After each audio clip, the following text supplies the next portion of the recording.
Hello and welcome to gate curators. हम लोग DBMS full lecture series में अपने लास्ट लेक्चर्स में वर्क बेंच को एसक्यूएल माई एसक्यूएल को इंस्टॉल करना और वर्क बेंच को सेटअप करना और वर्क बेंच पे एलिमेंट्री टास्क कैसे किए जाते हैं ये सब देख रहे थे। और इन सारे वीडियोस पे आप लोगों का रिस्पांस भी बहुत अच्छा मिला है। तो अब हम आज से अपने लेक्चर सीरीज में स्टार्ट करने जा रहे हैं एसक्यूएल। और एसक्यूएल के साथ साथ हम जो भी पढ़ेंगे यहाँ पे थ्योरी में वो हम लोग प्रैक्टिकल वर्क बेंच पे करते चलेंगे। तो मैं कभी कभी पूरा तो नहीं, जितना मैं थ्योरी में बताऊंगा वो सब तो इम्प्लीमेंट करके दिखा पाना बहुत मुश्किल है, बिकॉज बहुत ज़्यादा टाइम टेकिंग हो जाएगा। फिर आप एक बार इतना ज़्यादा लेक्चर देखेंगे फिर एक बार करेंगे। तो मैं थोड़ा बहुत जो जो इम्पोर्टेंट होगा या जो एक ही तरीके का काम है 10, तो जैसे टेबल क्रिएट करना है 5 टेबल क्रिएट करनी है तो मैं एक टेबल क्रिएट करके दिखा दूंगा। एक बार फॉरेन की कैसे सेटअप करते हैं ये मैं दिखा दूंगा। उसके बाद फिर आप बाकी सारा सेटिंग करेंगे अपने आप से घर पे, और फिर अगर कोई प्रॉब्लम आप फेस करेंगे तो उसको बताएंगे। तो हम लोग इस लेक्चर में बिल्कुल ही बेसिक से बिगनिंग से, मैं ये मान के चल रहा हूँ कि सभी लोग जो वीडियो देख रहे हैं वो बिल्कुल बिगनर हैं। अगर आपने कभी भी एसक्यूएल या कोई टेबल या इस तरीके की चीज नहीं सुनी है तो देन डोंट वरी, आप यहाँ से स्टार्ट कर सकते हैं मेरे इस वीडियो से। और इसमें मैं बिल्कुल ही एलिमेंट्री से लेके चलूंगा, ये मानते हुए कि आपको बिल्कुल भी आइडिया नहीं है एसक्यूएल का या वर्कबेंच पे कैसे काम करते हैं।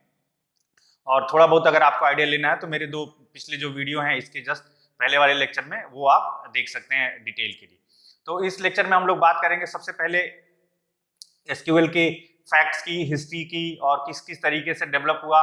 उसके बाद हम लोग इस लेक्चर में जो क्रिएट कमांड है, क्रिएट कमांड को डिटेल में लेंगे कि क्रिएट कमांड क्या होता है और क्या इसका टास्क होता है। और उसके बाद हम अपना स्कीमा, जो कंपनी स्कीमा है उसको बनाएंगे और उसमें टेबल्स को क्रिएट करने की कोशिश करेंगे। एक टेबल हम क्रिएट करके दिखाएंगे भी। तो चलिए आइए हम लोग ये लेक्चर अपना डिटेल में स्टार्ट। तो सबसे पहले हम लोग एसक्यूएल के बारे में कुछ चीजें देखते हैं। जैसे एसक्यूएल जो हम बोलते हैं तो एसक्यूएल का फुल फॉर्म है, एसक्यूएल का फुल फॉर्म होता है स्ट्रक्चर्ड क्वेरी लैंग्वेज। अब ये अभी हम लोग इसको स्ट्रक्चर्ड क्वेरी लैंग्वेज बोलते हैं। काफी टाइम पहले जब ये बनी थी तब इसका ओरिजिनल नाम सीक्वेल था। अभी भी कई लोग सीक्वेल बोलते हैं, सीक्वेल कई बार बोलते हैं, सीक्वेल आती है तो आप ऐसा ना सोचेंगे कि वो गलत बोल रहा है या उसको प्रोनाउंसिएशन नहीं आ रहा है या ये क्या चीज बोल रहा है, ऐसा नहीं सोचेंगे आप लोग। एसक्यूएल सीक्वेल को एक्चुअली इसका ओरिजिनल नाम था जो स्ट्रक्चर्ड इंग्लिश क्वेरी लैंग्वेज। जो ये सीक्वेल वर्ड है ये क्वेरी, इंग्लिश क्वेरी लैंग्वेज। तो अब इसको ये नाम चेंज करके और बाद में कर दिया गया इसका नाम स्ट्रक्चर्ड क्वेरी लैंग्वेज। तो हम लोग अभी इसको एसक्यूएल का मतलब स्ट्रक्चर्ड क्वेरी लैंग्वेज समझते हैं। इसका जो स्टैंडर्डाइजेशन है एसक्यूएल का वो American national standards institute ANSI और इंटरनेशनल स्टैंडर्ड्स ऑर्गेनाइजेशन ISO ने मिलके इसका एसक्यूएल का स्टैंडर्डाइजेशन किया है। सारे एसक्यूएल में कुछ स्टैंडर्ड्स बना दिए हैं कि ये चीजें तो कम से कम रहेंगे ही, ये चीज इसी तरीके से होगी ताकि अलग अलग कॉम्पैटिबिलिटी की प्रॉब्लम ना आए। तो इसका जो स्टैंडर्डाइजेशन किया है वो ANSI और ISO ने मिलके किया हुआ है। अब एसक्यूएल कब और कैसे बना? जैसे सबसे पहला एसक्यूएल का वर्जन आया 1986 में, जिसको हम लोग एसक्यूएल 86 बोलते थे।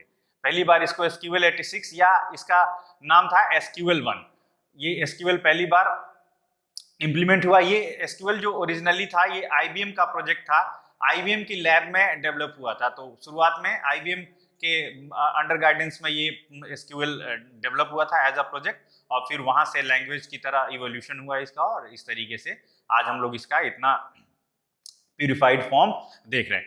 उसके बाद उसको थोड़ा सा एक्सपैंड किया गया नेक्स्ट 1992 में, जिसको हम लोगों ने बोला एसक्यूएल 2। फिर उसके बाद कुछ फीचर्स ऐड किया। चाहिए जो 1993 है, यहाँ से बड़ा एक इंपॉर्टेंट कॉन्सेप्ट इंट्रोड्यूस हुआ। यहाँ से दो पार्ट में एसक्यूएल को ब्रेक कर दिया गया, एक जिसको बोलते हैं कोर स्पेसिफिकेशन और एक जो है कुछ स्पेशलाइज्ड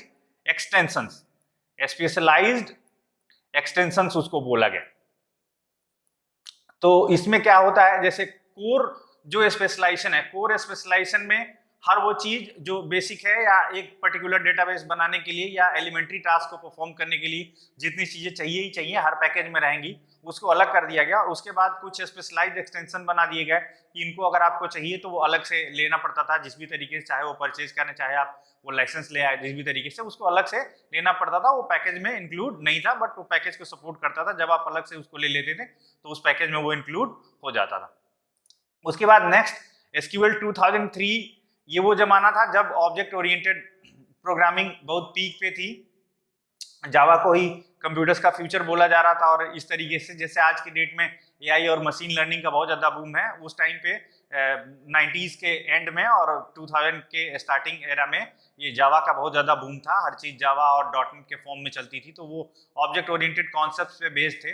तो ऑब्जेक्ट ओरिएंटेड डेटाबेसेस इंट्रोड्यूस हो चुके थे, इसमें एक्सएमएल का कॉन्सेप्ट इंट्रोड्यूस हो गया था 2006 में। इन्हीं चीजों को और थोड़ा स्पेसिफाई किया गया। एसक्यूएल जो 2011 है, 2008 सॉरी, जो एसक्यूएल 2008 है, इसमें ऑब्जेक्ट ओरिएंटेड डेटाबेस के सपोर्ट को बहुत ज्यादा बढ़ा दिया गया और मतलब बहुत एक्सट्रीम फीचर्स ऐड कर दिए गए। और जो अभी जो रिसेंट जो हम लोग सबसे यूज कर रहे हैं, ये एसक्यूएल 2011 है, जो 2011 ईयर में आया है। बाद के साल में एसक्यूएल 3 के बाद में हम लोग एसक्यूएल 2003, 2006, 2008, 2011 बोलते हैं। ये 1, 2, 3 वाला कॉन्सेप्ट एसक्यूएल 3 तक ही था।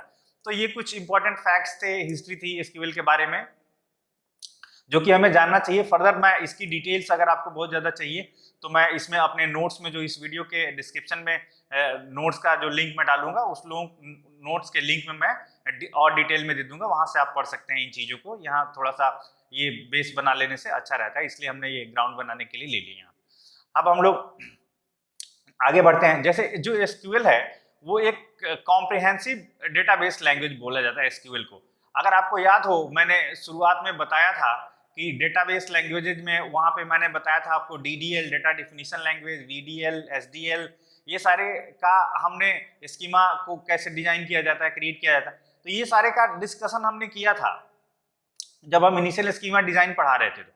तो ये एसक्यूएल जो है, ये सारे आपको अलग से ये लैंग्वेजेस का पैकेज लेने की जरूरत नहीं है। एसडीएल, स्टोरेज डेफिनेशन, अलग से केवल होता है, बिकॉज वो डेटाबेस डिजाइनर और वो एडमिनिस्ट्रेटर का काम होता है स्टोरेज से रिलेटेड, तो वो हमारे लेवल की चीज नहीं है, तो उसका अलग से वो लैंग्वेज अलग से है। बाकी सारी लैंग्वेजेस को ये सपोर्ट करता है। यहाँ पे मैंने ये बना रखा है, ये जो एसक्यूएल है, ये डीडीएल को, डीएमएल को, data manipulation language, DML, view definition, अगर आपको मल्टीपल व्यूज क्रिएट करने हैं तो व्यू डेफिनेशन को, कांस्टेंट स्पेसिफिकेशन को, कांस्टेंट अगर आपको अप्लाई करने हैं अपने डेटाबेस में तो उसको सपोर्ट करता है। स्कीमा इवोल्यूशन को सपोर्ट करता है कि और भी बहुत सारे फीचर्स हैं, हिडन फीचर्स, जो आप डिटेल में देखना चाहते हैं तो नोट्स में जाके देख लेंगे। इन सारी चीजों को एसक्यूएल सपोर्ट करता है। तो एसक्यूएल आप ये नहीं समझेंगे केवल कि इसमें हम क्वेरी ही एग्जीक्यूट करा सकते हैं, ये सारे काम भी हो सकते हैं, क्वेरी के फॉर्म में ही होंगे, ये प्रोग्राम कोड हमको लिखना पड़ेगा, बट ये इन सारे का फीचर इसमें एक कॉम्प्रिहेंसिव में कंबाइंड फॉर्म में दिया हुआ है। नेक्स्ट है, जैसे हम लोग अपने रिलेशनल मॉडल में कुछ टर्म्स यूज करते हैं, उसको यहाँ पे हम लोग किस नाम से देखेंगे एसक्यूएल में। जैसे रिलेशनल मॉडल में हम लोग बार बार बोलते हैं रिलेशन, तो यहाँ पे हम लोग एसक्यूएल में टेबल बोलेंगे। टेबल बोले या रिलेशन बोले एक ही बात है। हर रिलेशन को हम लोग एसक्यूएल में टेबल के फॉर्म में रिप्रेजेंट करते हैं। जैसे रिलेशनल मॉडल में हर चीज को हम लोग रिलेशन के फॉर्म में रिप्रेजेंट करते हैं, तो वहां के जितने भी रिलेशंस हैं उनको यहाँ हम लोग टेबल के फॉर्म में स्टोर करा लेंगे या टेबल के फॉर्म में रिप्रेजेंट करेंगे। वहां पे एक टपल हम लोग जिसको बोलते थे, इसको उसको यहाँ पे रो बोलेंगे। एक टपल जो है एक पर्टिकुलर एंटिटी टाइप का पूरा डिटेल, एक एंटिटी का, और वो सारा कहलाता था वहां पे टपल, और यहाँ पे कहलाएगा रो। पूरी टेबल की एक रो जो होगी उसको हम लोग बोलेंगे, टपल को रो यहाँ पे बोलेंगे। और वहां पे जो जिसको हम बोलते थे एट्रीब्यूट्स रिलेशनल मॉडल में, उसको हम लोग यहाँ पे बोलेंगे कॉलम, क्योंकि टेबल जो होगी वो रो और कॉलम के फॉर्म में होगी। तो जो वहां टपल हम जिसको बोल रहे थे उसको रो बोलेंगे यहाँ पे, और जो वहां पे एट्रीब्यूट बोला जा रहा था उसको हम लोग यहाँ पे कॉलम बोलेंगे। कॉलम में एट्रीब्यूट की ही एंट्री होगी। अब जरा सा हम लोग आगे बढ़ने से पहले जरा स्कीमा और कैटलॉग का कॉन्सेप्ट भी देख लें कि एसक्यूएल में क्या होता है। जैसे हर एसक्यूएल जो है रिलेशनल डेटाबेस में, जैसे शुरुआत में जब एसक्यूएल बनी थी स्टार्टिंग में, तो कोई स्कीमा का ऐसे अलग से स्कीमा डिजाइन का कोई कॉन्सेप्ट नहीं था। वहाँ पे सारे टेबल जो हैं, सारे रिलेशंस अगर हम बोल लें, सारे रिलेशंस एक ही स्कीमा के पार्ट होते थे। बट फिर बाद में जब एसक्यूएल 2 और उसके आगे से आके और वहाँ पे एसक्यूएल 2 में ये स्कीमा का कॉन्सेप्ट इंट्रोड्यूस हुआ कि अलग अलग हम जो रिलेशन बनाएंगे अलग अलग स्कीमा के रेस्पेक्ट में बनाएंगे और उस पर्टिकुलर स्कीमा में जाके ही उस रिलेशन का मीनिंग रहेगा।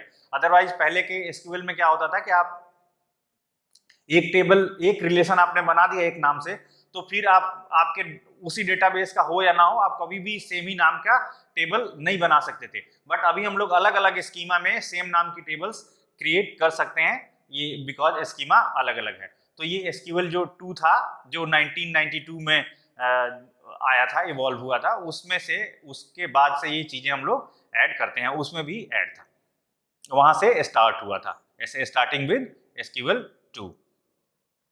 नेक्स्ट है एसक्यूएल स्कीमा में कौन कौन सी चीजें होंगी। जैसे हर स्कीमा का एक अपना नेम होगा जिससे कि वो स्कीमा आइडेंटिफाई होगी।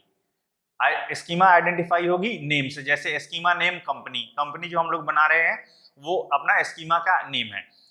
हर स्कीमा का कुछ ऑथराइजेशन आइडेंटिफायर या ऑथराइजेशन एंटिटी होगा, कोई ना कोई ऐसा होगा जो ऑथराइज होगा। एक्चुअली स्कीमा जो क्रिएशन है ये डीबीए का काम है, ये यूजर का काम तो स्कीमा क्रिएट करना है नहीं। हम लोग जब अपना डेटाबेस बना रहे हैं तो हम लोग डेटाबेस डिजाइन कर रहे हैं, डिजाइनर का काम कर रहे हैं हम लोग यहाँ पे।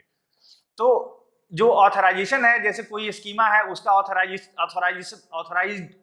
कौन है, ऑथराइजिंग एंटिटी उस स्कीमा का, तो हम लोग authorise by schema is authorise by कोई एंटिटी जो होती है वो स्कीमा को ऑथराइज करती है कि वही इस स्कीमा का मालिक है, ओनर, ओन्ड बाई, ऐसा हम लोग बोलते हैं।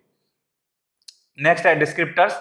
जैसे हम लोग स्कीमा में कोई भी चीजें, स्कीमा के जो भी एलिमेंट हैं, टेबल है, ट्रिगर है, जो भी चीजें हैं, वो हर उसका डिस्क्रिप्शन हम लोग ऐड कर सकते हैं। डिस्क्रिप्शन का यहाँ पे कॉन्सेप्ट है कि जिससे कोई पढ़ने वाला हो या कैटलॉग में उसकी जाके पर्टिकुलर एंट्री हो जाए तो केवल वो डिस्क्रिप्शन देख के समझा जा सके कि हाँ ये इस स्कीमा में ये पर्टिकुलर एलिमेंट ऐड हुआ है तो इसकी क्या मीनिंग है, इस तरीके से।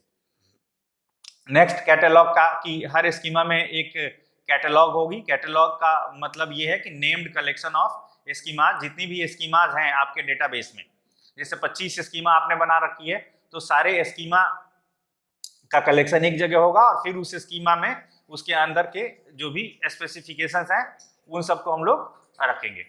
तो जो ये कैटलॉग होता है वो सारे स्कीमास का कलेक्शन होता है और हर कैटलॉग में कम से कम एक स्कीमा जो होती ही है जिसको हम लोग इंफॉर्मेशन स्कीमा बोलते हैं, जो क्या करता है हर स्कीमा के बारे में इंफॉर्मेशन प्रोवाइड करता है और पूरा उसका डिस्क्रिप्शन को रखता है। ठीक है, दो रिलेशंस के बीच में क्या इंटीग्रिटी कांस्टेंट है या क्या की कांस्टेंट है, ये सारी चीजें जो है ये कैटलॉग में अवेलेबल होती है इंफॉर्मेशन। तो ये सारा थ्योरेटिकल चीजें हैं, आप नोट्स में डिटेल में पढ़ लेंगे। अब हम लोग आते हैं जो सबसे पहला अपना एसक्यूएल कमांड है उसकी तरफ बढ़ते हैं और वो कमांड है क्रिएट कमांड। सारे ही कैपिटल्स में लिखे जाएंगे, क्रिएट, CREAT सारे कैपिटल में लिखे जाएंगे। क्रिएट कमांड जो है वो एसक्यूएल का मेन कमांड है। आप क्रिएट कमांड यूज करके बहुत सारी चीजें बना सकते हैं। आप क्रिएट कमांड यूज करके स्कीमा बना सकते हैं, कोई टेबल या रिलेशन बना सकते हैं, टाइप को डिफाइन कर सकते हैं आप क्रिएट से, डोमेन को आइडेंटिफाई कर सकते हैं और अदर व्यूज को क्रिएट कर सकते हैं, असर्शन को क्रिएट कर सकते हैं, ट्रिगर को क्रिएट कर सकते हैं। ये सारे क्रिएट कीवर्ड के यूज से होते हैं, क्रिएट कमांड के यूज से होते हैं। तो कैसे हम लोग क्रिएट कमांड यूज करते हैं, जैसे सपोज करिए आपको कोई स्कीमा बनाना है जिसका नाम है कंपनी, तो उसके लिए आप क्या लिखेंगे, क्रिएट स्कीमा, ये कमांड है क्रिएट स्कीमा कैपिटल में और फिर इस तरीके से सिंगल कोट्स में कंपनी।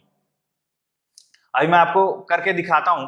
तो ये जो कंपनी है एक्चुअली जब हम वर्कबेंच पे काम करेंगे तो भले ही हम कैपिटल में दें लेकिन नाम जो कैसे आएगा, स्मॉल में इस तरीके से आएगा सारे, क्योंकि वहां पे मैंने बताया था आपको कि बाय डिफॉल्ट सेट है वो सबको स्मॉल में ले रहा है। बट हम लोग जब लिखेंगे टेक्स्ट के फॉर्म में या एग्जाम में तो जनरली यही हम प्रैक्टिस करेंगे कि जो टेबल या रिलेशन का जो नेम है और जो स्कीमा का नेम है उसको कैपिटल में, और एट्रीब्यूट का जो नेम है उसका फर्स्ट कैरेक्टर कैपिटल, जैसे नेम है तो नेम का फर्स्ट कैपिटल और बाकी स्मॉल। इस कन्वेंशन को फॉर्म करते हुए हम लोग लिखेंगे, भले ही वहां पर रन कराने पे जिस भी तरीके से, इससे कभी आपको कंफ्यूजन नहीं होगा, क्वेरी करने में बड़ा आसानी रहेगी।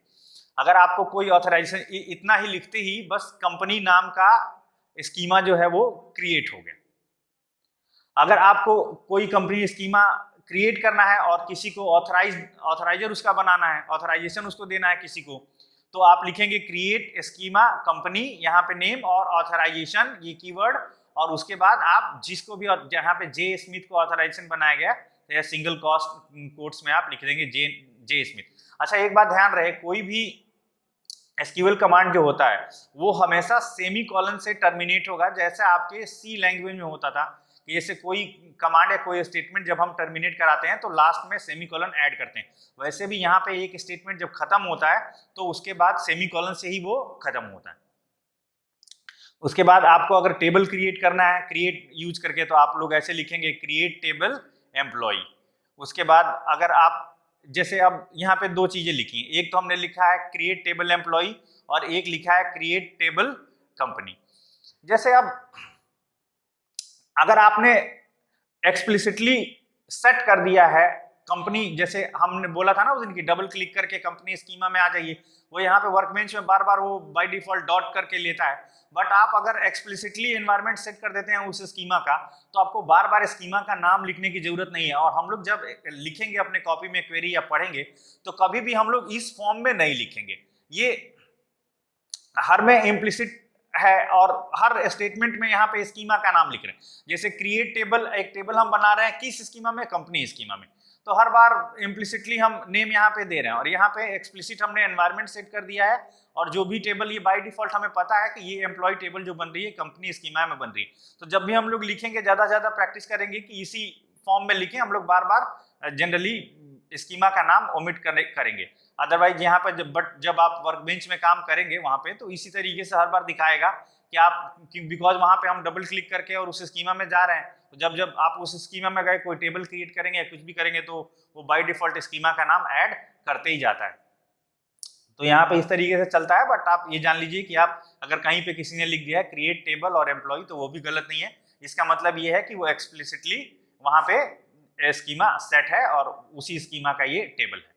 ठीक है, तो इस दो तरीके ये हो गए। अब आता है कैसे हम टेबल क्रिएट करें। जो हमें टेबल क्रिएट करनी है, एक काफी लेक्चर पहले हमने एक कंपनी डेटाबेस का एक इंस्टेंस लिया था और बोला था कि जो हम लोग अपना प्रैक्टिकल करेंगे वो उसी इंस्टेंस पे करेंगे। तो आपको टेबल क्रिएट करनी है, मैं एक वैल्यू आज टेबल क्रिएट करके, एक टेबल क्रिएट करके और एक दो एंट्रीज करके उसमें और दिखा दूंगा कि किस तरीके से एंट्री होती है। बाकी पूरा का पूरा जो रिलेशन है, बाकी सारे रिलेशंस आपको खुद से टेबल उसकी क्रिएट करनी है और उसमें एंट्री फिल करनी है, और वही सारी एंट्रीज जो मैं आज फिर दिखा दे रहा हूँ, जो मैंने स्कीमा इंस्टेंस में दिखा रखा है, शो कर रखा है पहले, आज मैं फिर से शो कर दूंगा। बिकॉज जब सारे इंफॉर्मेशन सेम रहना चाहिए, बिकॉज जब हम क्वेरीज पढ़ेंगे, कोई क्वेरी परफॉर्म करेंगे तो अगर हर का डेटाबेस अलग अलग रहेगा तो हर का रिजल्ट अलग अलग आने लगेगा, इसीलिए सबका सिमिलर रहे तो हम लोग उसको स्टैंडर्ड मान के और अपनी क्वेरी उसी डेटाबेस पे फायर करेंगे। तो जैसे अगर आपको ये कंपनी स्कीमा के अंदर एम्प्लॉय टेबल क्रिएट करनी है तो आप लिखेंगे यहाँ पे, जब हम वर्कबेंच में करेंगे तो वो इसी तरीके से आएगा उसका command, create table company dot employ, यानी कि ये एम्प्लॉय टेबल का नेम है और कंपनी स्कीमा का नेम है। एफ नेम, फर्स्ट नेम रखना है हमें, वो वेर कैर डेटा टाइप है। अब हम इसके बाद इस लेक्चर के जस्ट बाद इसका डेटा टाइप ही लेने जा रहे हैं। अभी आप फिलहाल समझिए कि वेर कैर एक टाइप है जो एरे के टाइप की कोई चीज है, जो कैरेक्टर की एरे है जिसमें लेंथ वेरिएबल है। वो क्या है उसका मीनिंग एग्जैक्ट अभी मैं डेटा टाइप जब देख रहा हूं तो उसको मैं अलग से लेता हूं। आप फिलहाल ये समझिए कि इसका टाइप है जो वेरकैर है, और ये नॉट नल हमने यहाँ पे इसका एनवायरनमेंट सेट कर रखा है, इसका मतलब ये है कि ये नल नहीं हो सकता। उसी तरीके से MINIT मिडिल नेम इनिशियल, ये 1 लेंथ की कैरेक्टर स्ट्रिंग होगी, ये भी ये नल इस पे सेट है। नल का मतलब ये है कि नल हो सकता है। अब जैसे अगर कहीं आप नल नहीं देते हो, आप अगर नॉट नल नहीं लिखते हो, अगर आप ये नहीं लिखते हो तो बाय डिफॉल्ट वो नल ले लेगा। लेकिन अगर आपको नल नहीं सेट करना है तो आपको नॉट नल लिखना पड़ेगा। आपको जरूरी नहीं कि हर जगह आप नल लिखें, ये सिस्टम जनरेटेड प्रोग्राम है इसलिए ऐसा हर जगह नल लिख के आ रहा है। आप अगर बाय डिफॉल्ट उसमें नल नहीं सेलेक्ट करते हैं तो वो ऑटोमेटिक क्वेरी में वो नल को ऐड कर लेता है कि नॉट नल जो फील्ड है वो नल हो सकती है।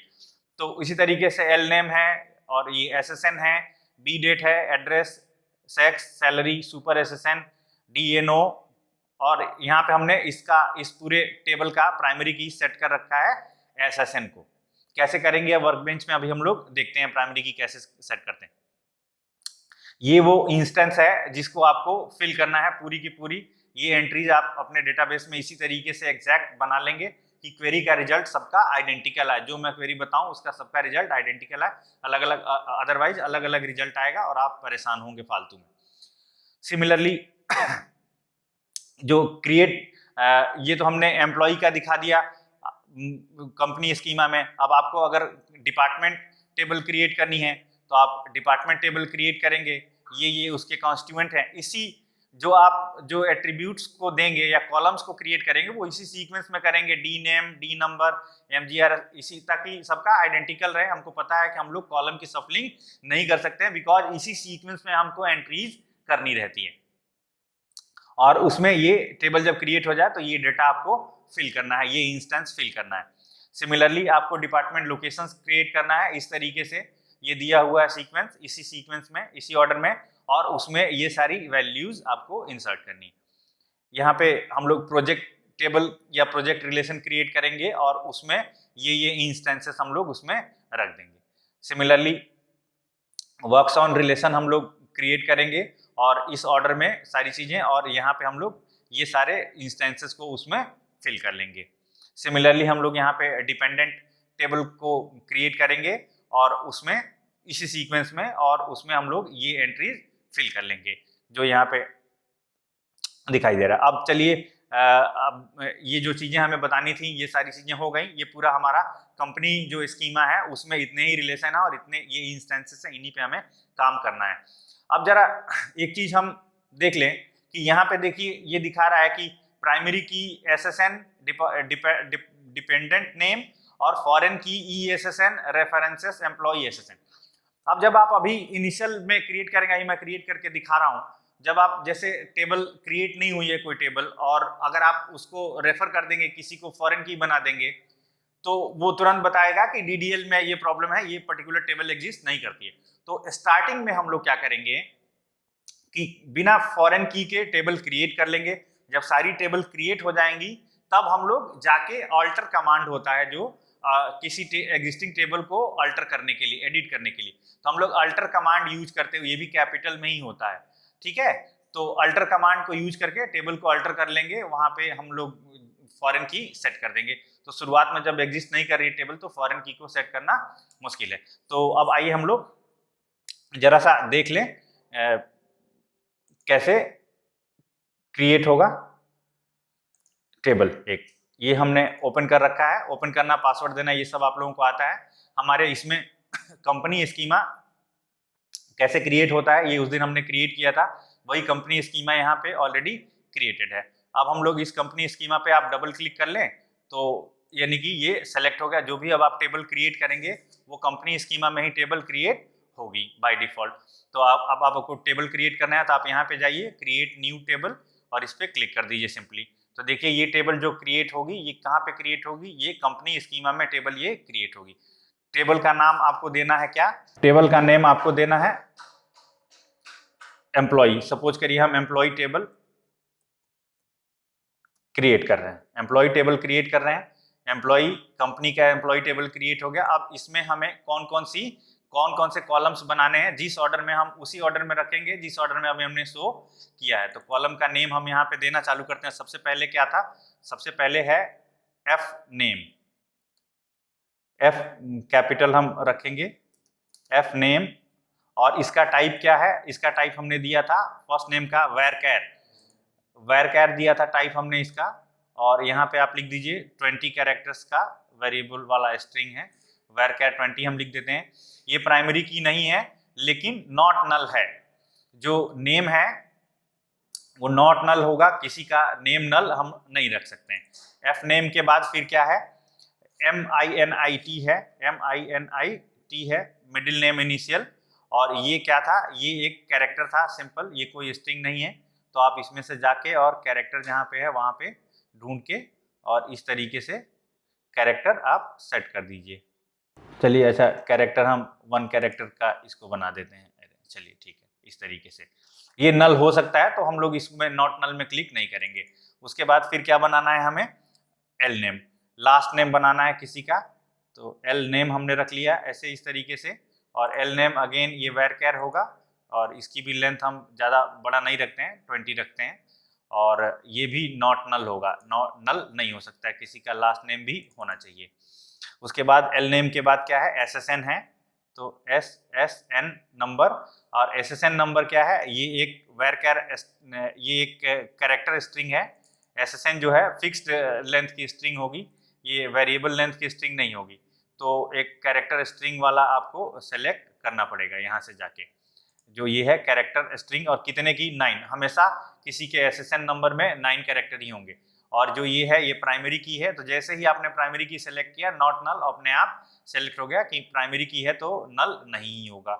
उसके बाद SSN के बाद क्या है, B date, B date SSN के बाद है। बी डेट का डेटा टाइप क्या है, देखिए आप, बी डेट का डेटा टाइप है डेट, तो हम यहाँ से ढूंढ के डेट यहाँ पे रख देते हैं। और ये नल हो सकता है, किसी का बर्थ डेट का सपोज करिए इन्फॉर्मेशन हमें पता नहीं है, आप चाहे तो नॉट नल इसको सेव कर सकते हैं अपनी टेबल में अगर ऐसा बनाए, बट अब इसी तरीके से आइडेंटिकल ही रखते हैं जैसा, ताकि सबको आसानी रहे। बी डेट के बाद है एड्रेस, एड्रेस एक varchar हम बना लेते हैं 45 कैरेक्टर्स का, चलिए ठीक है। एड्रेस के बाद हम क्या रखें, उसका सेक्स, इसको अगेन हम कैरेक्टर स्ट्रिंग बना लेते हैं एक कैरेक्टर की। फिर उसके बाद क्या है, सेक्स के बाद है सैलरी,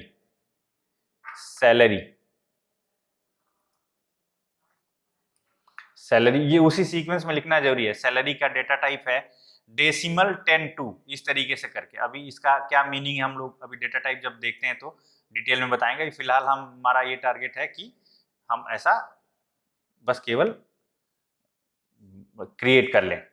डेसिमल 10 2 हमने दिया इसका टाइप। सैलरी के बाद क्या है, सैलरी के बाद है सुपर SSN,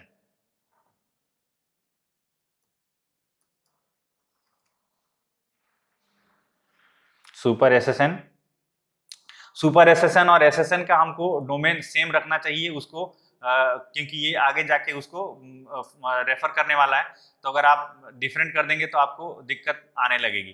तो आप इसको सुपर SSN को कैरेक्टर स्ट्रिंग 9 लेंथ की कर दीजिए, तो ज़्यादा आपको आराम रहेगा, नहीं तो फिर बाद में जाके दिक्कत करेगा।